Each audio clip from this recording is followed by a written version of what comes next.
Palihog manindog atong pasidugan si Kristo nga mamulong kanato pinaagi sa Ebanghelyo.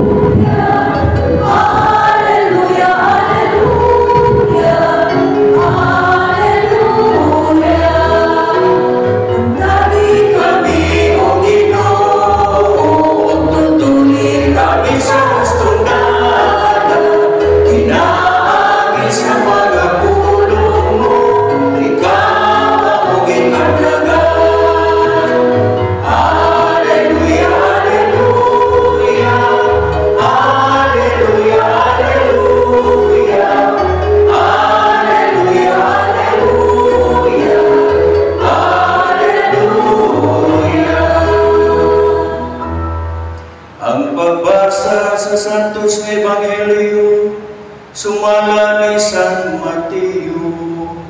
Ibayaw ikaw, Ginoo.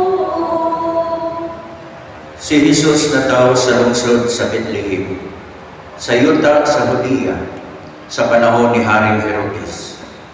Unya may pipila ka mga tao nga malaumon bahin sa mga bituon, nangabot sa Jerusalem, gikan sa sidlakan o nangutana.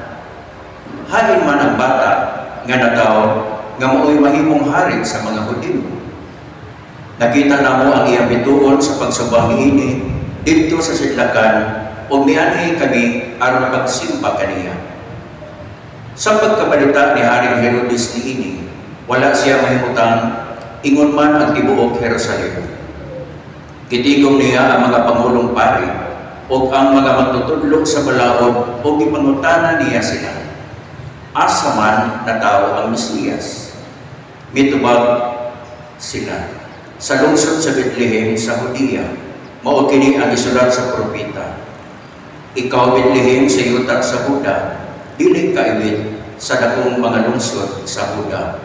Kay magikan kanimo ang usa ka pangulo nga mao'y magmando sa akong katawhan, ang Israel.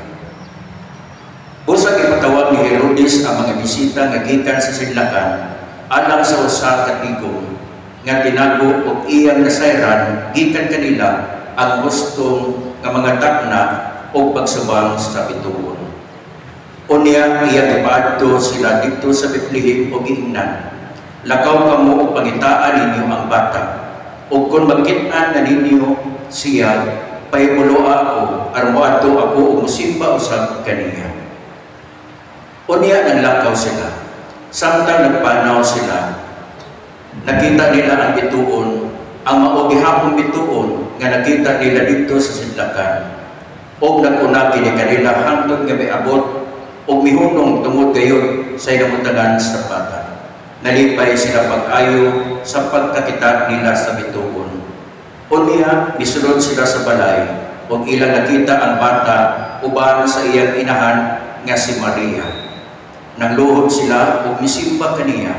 Unya, giablihan nila ang ilang mga sudanan sa ilang mga gasa o mihalad sila kaniya bulawan, insenso o mira. Pinaagi sa langgo, ipaymanuan sila sa Dios sa dili pagbalik ngadto kang Herodes.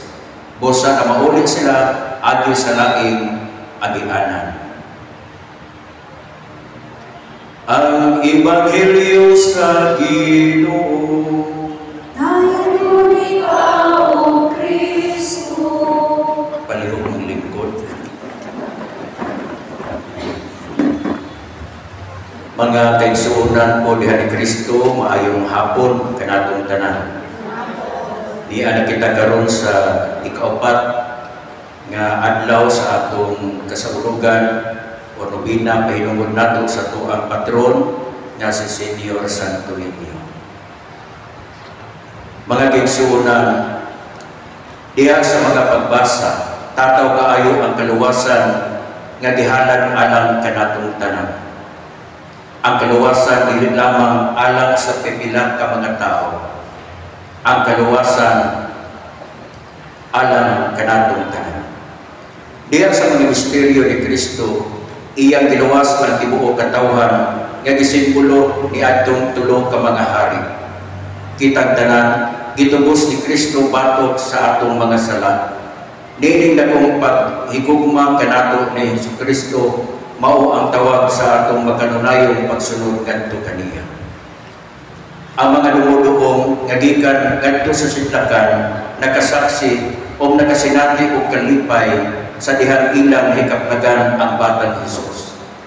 Naghalat sila mga gasa aron ilang pasidunggan ang bata. Ilang gipadayan o gipaambit ang makaluwas ng buhat nga gibutyag alang og tungod kanato og sa tibuok kalibutan. Ang ilang paghalad sa mga gasa mao'y gikahimutan sa Ginoo. Mga igsoon, isip mga Kristiyanos, kita adunay responsibilidad nga isangyaw ang maayong balita. Ato kini masangyaw bisan diha sa atong ginagmay o mga dinagko nga mga buhat sa simpleng mga paagi. Kita gitawag aron sa pagsaksi sa kinabuhing Kristohanon sama sa tulo ka mga hari.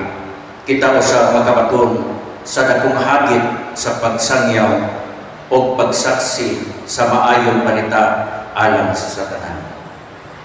Mga igsoon, ang atong paghalad ngadto sa batang Hesus lahi sa tulo ka mga hari. Sila naghalad ng mga gasa sama sa bulawan, insenso ug mira. Apan alang kanatong tanan mohalag kita sa atong kaugalingon nga adunay bahandianong kasing-kasing panahon o pagpaambit sa atong mga talento. O pinaagi niini atong masangyaw ang tagsa-tagsa kanato kapamilya, silingan o katilingban sa maayong balita sa Ginoo. Mga igsoon, uban sa Santo Niño nga bata, magmapausan kita sa paghalad sa atong kaugalingon aron maandam kita sa pagsaulog sa adlaw sa iyang kapistahan. O atong iampo nga magmakununayon kita sa pagpaambit sa mga gasa nga atong nadawat. Salamat sa Diyos.